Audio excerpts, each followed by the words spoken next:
Ooh, what's up, nerds and geeks? My name is OMG WTF LOL FTW BRB, and welcome back to more Total Extreme Wrestling 2016, as we're playing as the WWF in the year of 2001. More importantly, we're booking the invasion angle. Alright, now that we got that out of the way, we're going to be running Monday Night Raw tonight. We had a locker room incident, one of our more positive ones, and we're seeing these a little bit more, which I'm kind of happy. I mean, whenever I see the Vince McMahon, Stephanie, and Shane McMahon ones, I'm kind of like, I mean, that's okay sometimes. Because Shane technically can wrestle as well, as we've seen before. And, yeah, pretty much you get what I'm saying here. So, those ones aren't too good, but we've seen a lot with Stone Cold, and we've seen a lot with The Undertaker, like we are right here, with The Undertaker passing along tips of psychology to his protege, Mark Jindrak. Now, I know we had some fun in poking, at The Undertaker passing along tips of selling, because, well, let's be honest, Taker wasn't the best seller in the entire world. But I digress. Stole a Raging Yoshi line there.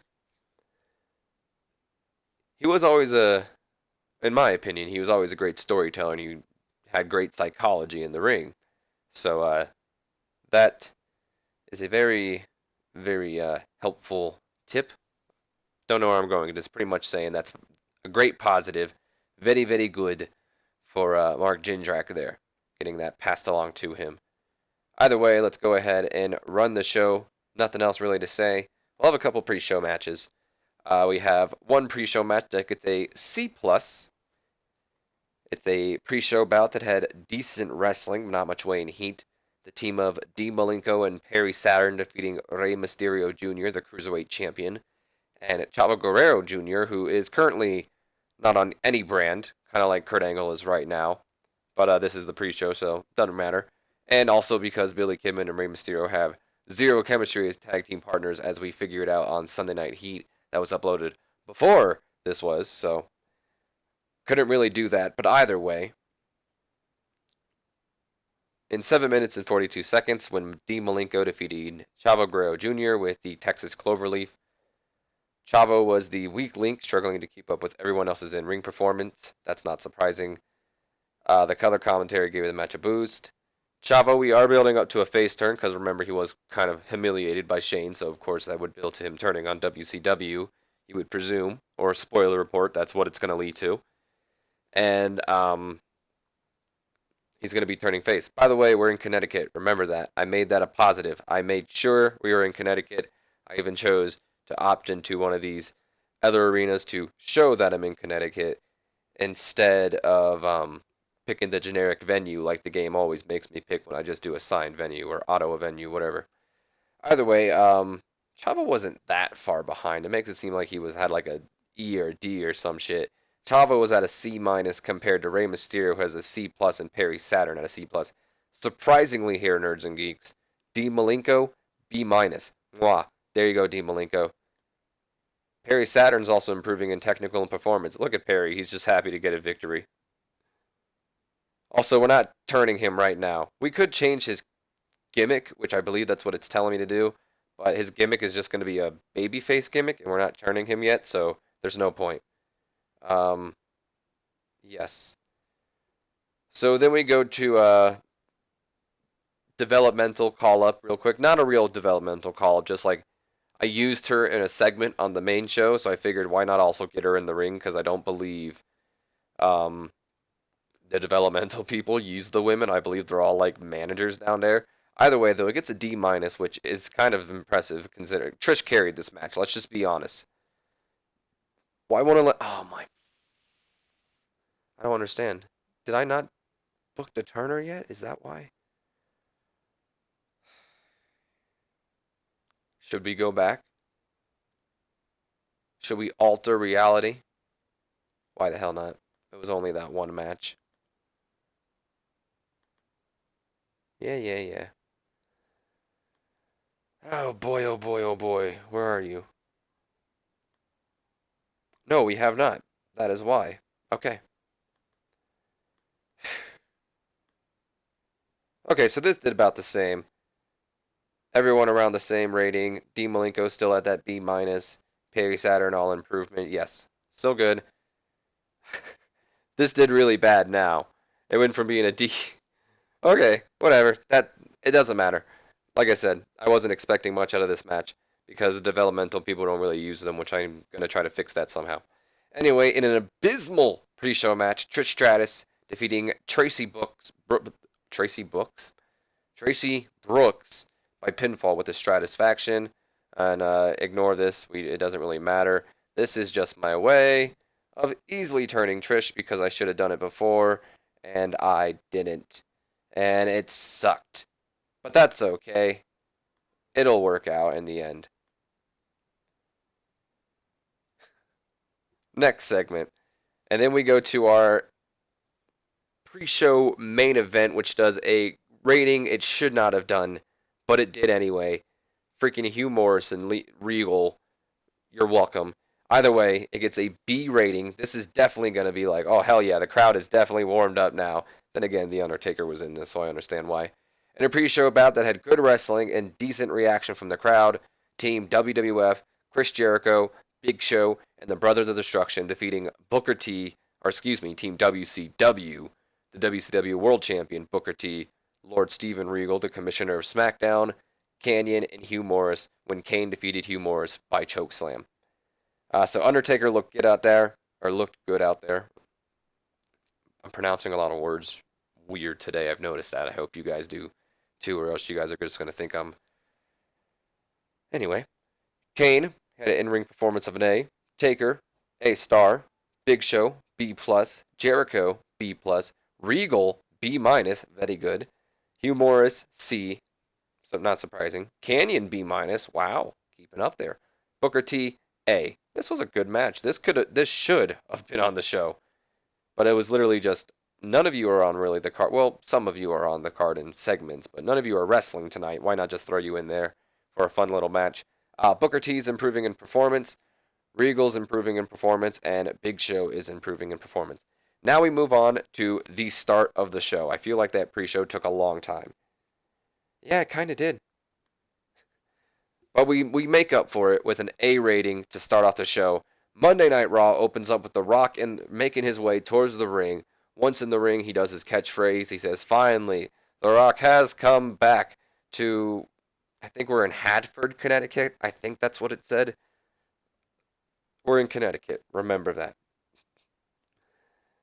And he says, now WCW think that they've won this war because not only have they taken over our SmackDown base, but they have taken out our Commander-in-Chief, Mr. McMahon. A little corny for The Rock, but, whatever. But The Rock is still standing, and The Rock is still fighting. SmackDown was The Rock's home, and I'll be damned is The Rock about to let WCW with their dirty feet spread all their trash in The Rock's home. That's when the Ron Simmons music hits, and he makes his way towards the ring with his mic in hand. I don't know what Ron Simmons music would be at this time, I guess maybe his old WCW theme, maybe a revised version of it. He wouldn't have the APA theme, that's for sure. That's Bradshaw's theme, so let your imagination behold you. So he comes out to the ring. He starts walking towards the ring. He has a mic in his hand. He says, how's it feel to have something taken from you, Rock? Just like you stole the Nation of Domination out from under my nose. WCW has taken your SmackDown hotel. I've never liked you, Rock. Never have and never will. You see, just because your daddy and your granddaddy were great doesn't mean you were. Or you are, excuse me. I fought for my history, while you use your history to get where you are. You've been handed everything. Let's just get rid of that real quick. You've been handed everything since day one. Get out of here, promo 2. Even when these people chanted, die, Rocky, die, Vince and Co. still found a way to get your ass over. Not you, them. And what was their solution? Let's give Rock Ron's job. And then Rock just looks at him and goes, whoa, whoa, whoa, whoa, whoa. Thanks for that one, Chris Omega. Let The Rock make one thing damn clear. The Rock was handed nothing. Simmons then interrupts and he goes, "That's bull rocking, you know it. Even after the nation fell, Vince took you under his wing, handed you the WWF title over Mick Foley, who worked his ass off to get to the top, and then made you his corporate champion. Kind of goes to show your true character, because the second these people started to cheer for you and made you their people's champion, you turned your back on the man who made you a star." And then The Rock really didn't have much to say after that. Come on, I mean, what do you say? It's kind of true. Rock just says, "You shut your mouth. The Rock has heard enough. If you're looking for a fight, then just bring." But before he can finish his "just bring it" catchphrase, Diamond Dallas Page, DDP, he slides in the ring, and he does pretty much what Randy Orton does in current era, and hits a diamond cutter, the RKO, before it was the RKO. Remember that. The diamond cutter on The Rock, pretty much out of nowhere. He then takes the mic, and he leans down into Rock, and he says, "Looks like Rocky just got." Bang! And then he does the whole diamond cutter thing, and then he just claps hands with Ron Simmons, bam! And then they just walk off while Rock just kind of lays there in the ring. So that's the start up to the show. It got the show off to a strong start. The crowd got hotter. The Rock came out of this looking excellent. Ron Simmons unfortunately performed poorly, but that's okay. No worker improvements, though. I'd imagine coming back from a commercial break, we just see Lance Storm. He's working out. When I mean working out, I mean like he has one of those rubber band things that you just kind of stretch, And then here comes Edge and Christian. They're being annoying, their normal Edge and Christian self. They bust into the locker room, and Storm just, he's already standing. He just kind of like stops doing what he was doing. He goes, "What the hell is your two idiots' problems?" And then Edge goes, "Oh, sorry, Lance. Didn't realize you were there. I thought you were the wall, actually." And then Christian goes, "Yeah, Lance, you're dull." And then Edge just says, "The dulliest." And Christian says, "If I had to rank you on how dull and bland you are, I'd break the charts." And then Lance just goes, "Enough. I'm tired of listening to you two idiots. What the hell do you want?" And Edge says, "Well, you see, you may have beaten Christian and I both in one-on-one action. Well, with a little help, of course." And then when he says that, Edge kind of just glares over at Christian, while Christian just kind of glares at him at the same time, considering that they both kind of cost each other their match. And then Edge continues saying, "But there's no way you'd beat us in tag team action. So we have a challenge for you. You go find yourself a tag team partner and face us in the ring tonight." And then Lance just says, "Whatever. If you guys are looking to get beat again, then you're on." Still, Christian isn't, suited for his gimmick.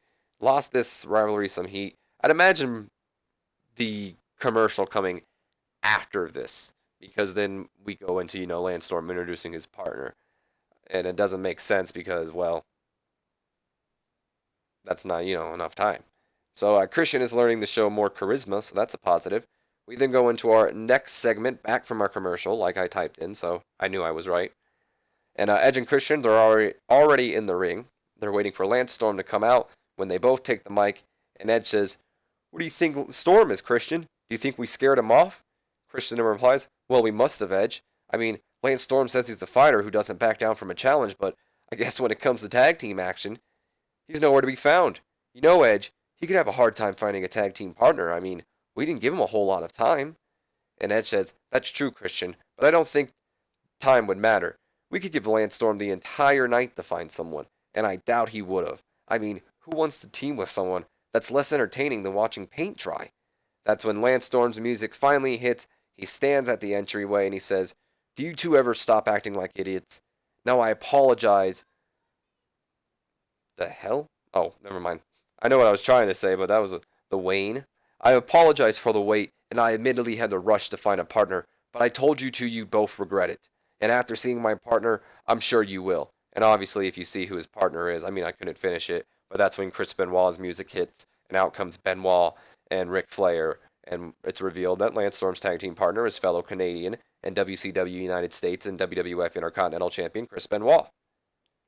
Not a bad tag team partner. It got the crowd hotter, and hopefully it will give this segment some more heat. The performance of Benoit was fantastic, he just had to stand there, so there you go. Holy hell, what a great match. There you go. We get a rating that gets a match that gets a B rating, a solid B. And about that had a great wrestling and a decent reaction from the crowd. Edge and Christian defeating Lance Storm and Chris Benoit in 10 minutes and 23 seconds when Edge and Christian defeated Chris Benoit after a pinfall with a distraction from Kurt Angle. So allow me to explain what I'd see going on here. For one, as you can clearly see by the match rating, a great match from everybody here. And I'd imagine halfway through the match we hear Kurt Angle's music hits, continuing the theme of him helping, costing Benoit matches and helping the WWF guys out.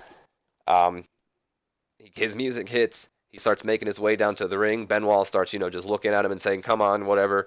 And then he turns around, and then I guess Edge hits a spear. 1, 2, 3, gets the victory. Still, Christian is not suited to his gimmick, which sucks because I can't change it yet without it sucking. Christian and Edge showed excellent chemistry together. Edge had an in-ring performance of a B+, Christian as well at a B+, Benoit at an A, and Lance Storm at a B. So great match. Everyone on their game tonight.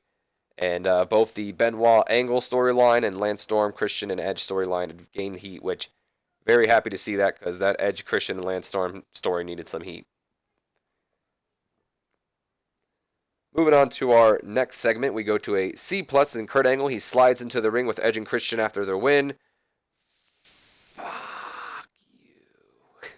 Lost this fucking Christian and Lance Storm. That's what sucks by not putting them as tag team partners because they're kind of feuding too.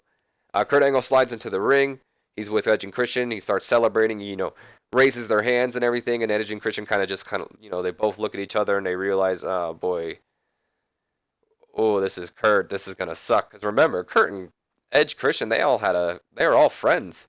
And it gets to the, they kind of pull their arms away from Kurt. And then they're like, just kind of saying sorry and leaving the ring while Kurt's just like, what the hell's going on? Still kind of furthering Kurt's trying to get on the good side of the WWF, but everyone's kind of like, oh, I'm not going to be that guy. Wow, Jesus, this did really good too. This is a good show. We then go to another B rating, and we see Commissioner Foley. He's in his office, and he's in the catering hallway near the table this week. And Lord Steven Regal and his new bodyguards, Mark Jindrak and Sean Stasiak, who aren't rated, so trust me, they have no effect on this B rating. Although I thought about rating them on Menace, I didn't really want to bring this down too much. I just kind of wanted, get their popularity up a little bit. And here they are, two big guys that you should be like, oh, okay, they look like bodyguards, which we'll get to. So Lord Steven Regal and his new bodyguards, Jindrak and Stasiak,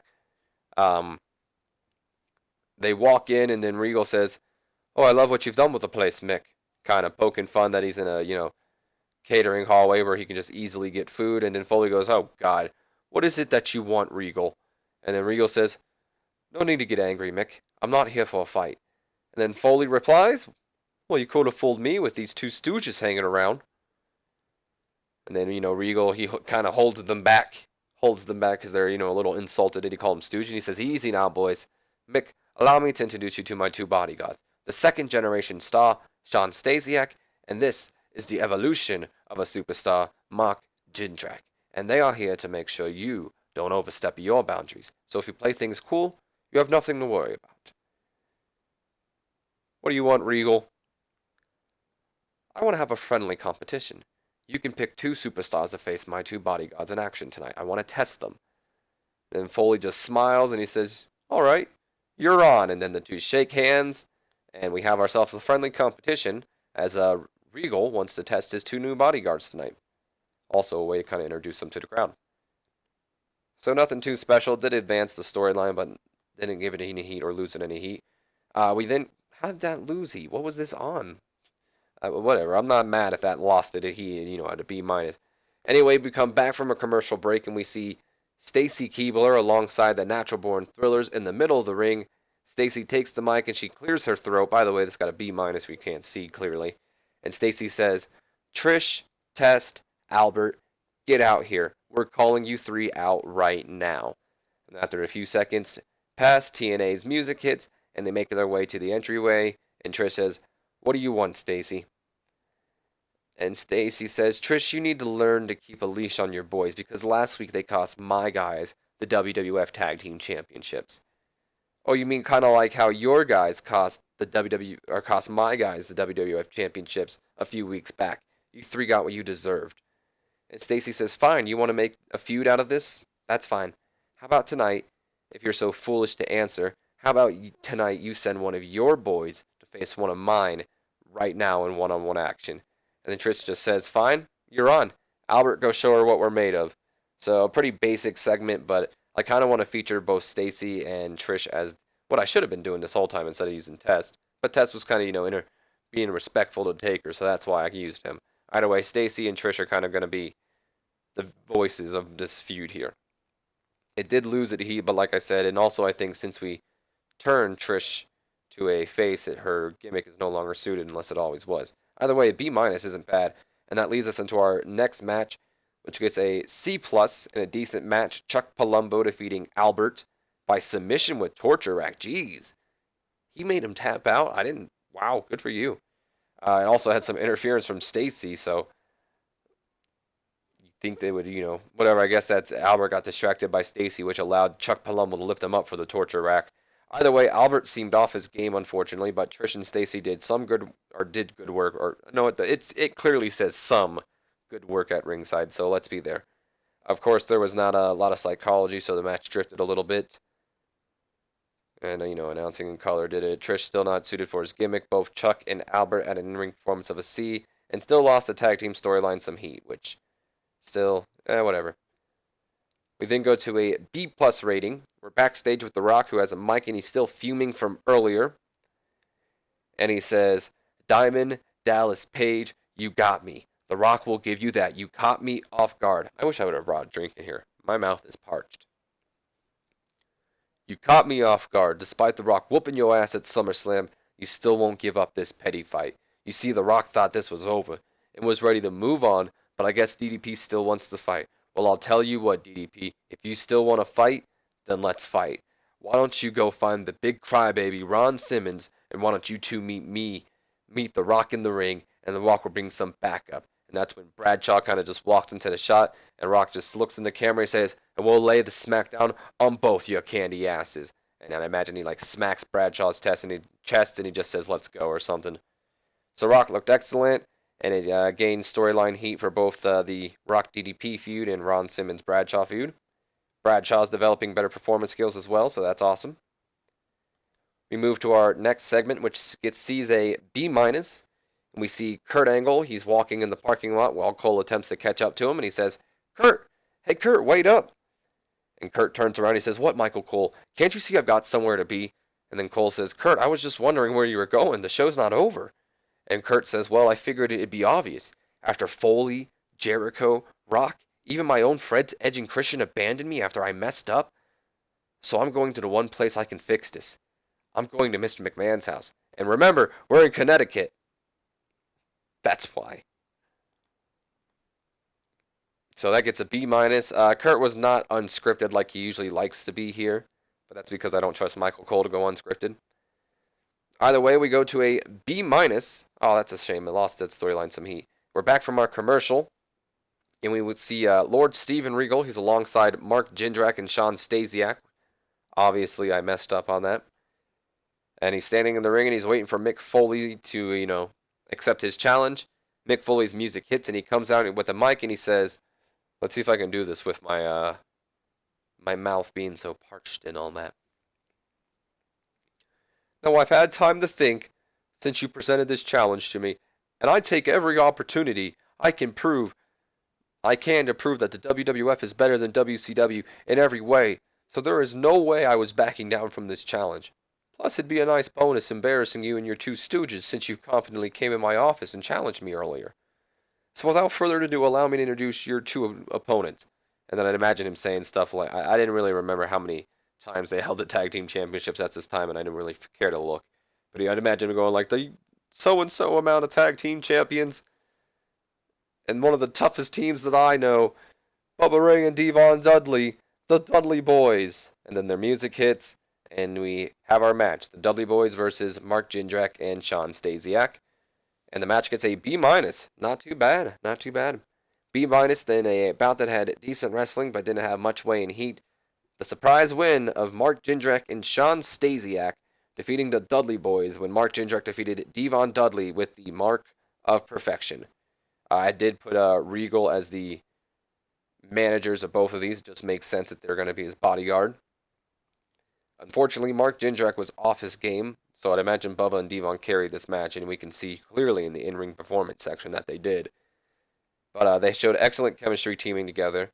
Bubba had a B, or excuse me, Devon had a B, Bubba had a B plus, and Jindrak and Stasiak both had a D plus. So it's going to take a little while, but remember, Mark Jindrak is the protege of The Undertaker, so he's kind of a pet project of mine, kind of like Rhino is right now, since he's the protege of Stone Cold. And I figured it'd be, fun to throw Sean Stasiak in there as well. And also, we'll have to look in the road agent notes here. I had to make Devon Dudley be protected in order for this match to go over smoothly. We then go to a B, and we're at Vince McMahon's house. We see him being taken care of. Remember, we're in Connecticut, so we're now at Vince McMahon's house in Greenwich, Connecticut. And he's being taken care of by a very attractive nurse, Tracy Brooks, who we saw earlier in the night lose to Trish Stratus. And suddenly the doorbell rings, and she goes to check it out. And she comes back in, and she says, Mr. McMahon, you've got a visitor. And the camera pans over to show Kurt Angle smiling with some balloons and a bag full of goodies. And then Kurt says, am I going to sneeze? That's not what he says. I'm just asking myself. Can't tell, so let's go on. And then Kurt says, thanks, nurse. I've got it from here. He then walks over to Vince McMahon's side. And remember, Vince McMahon, he can still move his arms and feet. His mouth is just kind of like wired shut right now because of his jaw. Or, kayfabe. Anyway, he says, hi, Mr. McMahon. How are you feeling? And he goes, I know your jaw is currently wired shut, so that question was kind of rhetorical. I'm sure you're feeling like crap. But that's why I'm here. I'm here to not only make you feel better, but make up for my past sin by jumping ship over to WCW, and hopefully by the end of the night, I'll have proven that. Now, I brought some balloons and some chocolate, which won't do you any good now, but at least now you got something to look forward to once you're all healed up. Now sit back and relax, because I'm going to sing you a song. And then Kurt puts on, a goofy cowboy hat, a la, think back in the time, this period when Kurt and Stone Cold were doing this, but imagine it just being Kurt now. Puts on a goofy cowboy hat, and he starts playing a little guitar or, like a little ukulele while singing, like, classic, like, nursery rhymes. We can get rid of this now because we're now on to this. Like, classic, like, nursery rhymes and song. Well, kind of like butchering the worms, remember? Or words, not worms. Butchering the words. Remember, like, Jimmy Crack Corn, and then he goes, I got Olympic gold. That kind of thing. Until finally Vince McMahon gets annoyed and, like, he smacks or, like, kicks the ukulele out of Kurt's hand. And Kurt just goes, all right, not in the mood for music? That's okay. I also brought a 10,000-page story I wrote about you and me last night. So it's kind of like now he wrote this stupid, goofy story. And then he goes on to start reading it to Vince. And the like camera just stays on Vince's face as like, it kind of skips forward in time. You know what I mean? Where it just shows his face. He's getting just more annoyed and annoyed and annoyed and annoyed. And then you just see him. He starts just grunting and throwing a fit, which Kurt doesn't, he doesn't think he's throwing a fit. So he starts thinking Vince McMahon's like having a seizure or something. And he's like, are you all right, Mr. McMahon? Hold on. And he starts screaming, nurse! Nurse! And he goes, hold on, Mr. McMahon. I know what to do. So he then like takes him down off the chair and starts to pound on Mr. McMahon's chest, like kind of like doing CPR, but not the part where he's kissing him because his mouth is shut.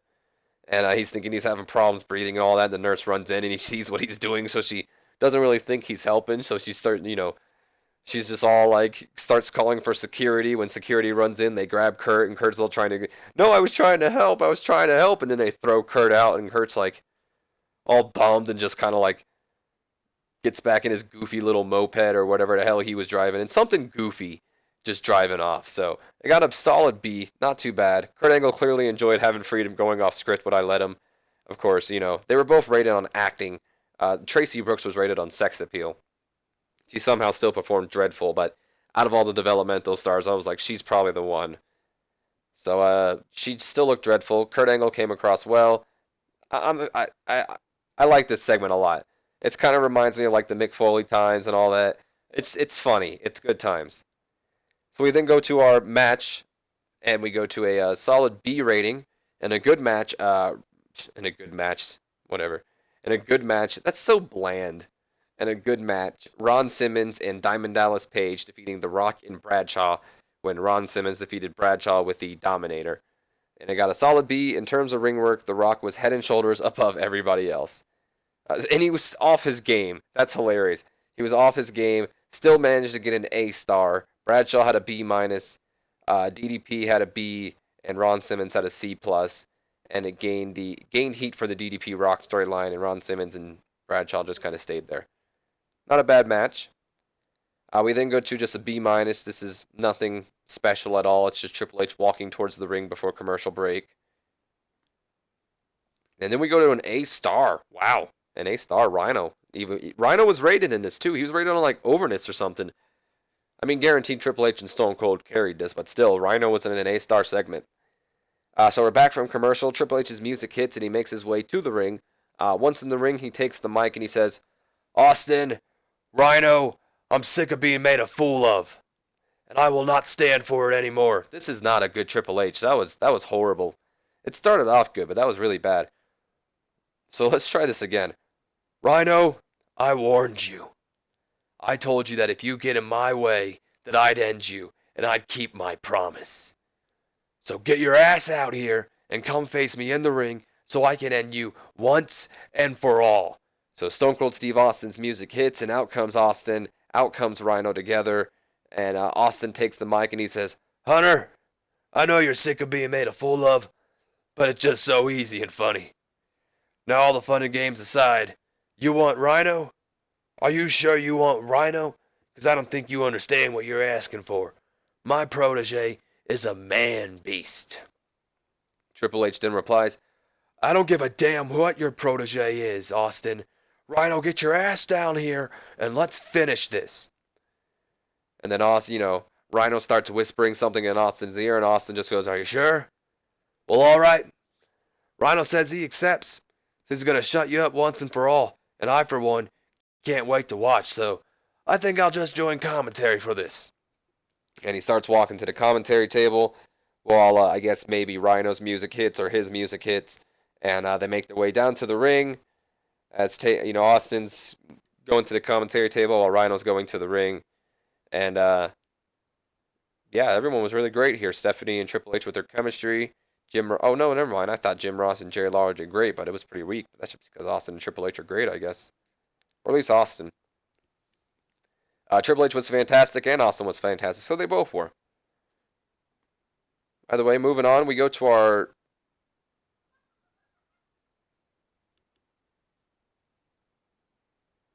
Well, this was misplaced. Well, I'm not going to fix it. There's no point. We're already so far in the show. So either way, this is going to take place after it. I'll explain it when we get to it. We go to our main event of the night, which is, I guess, our closing segment now.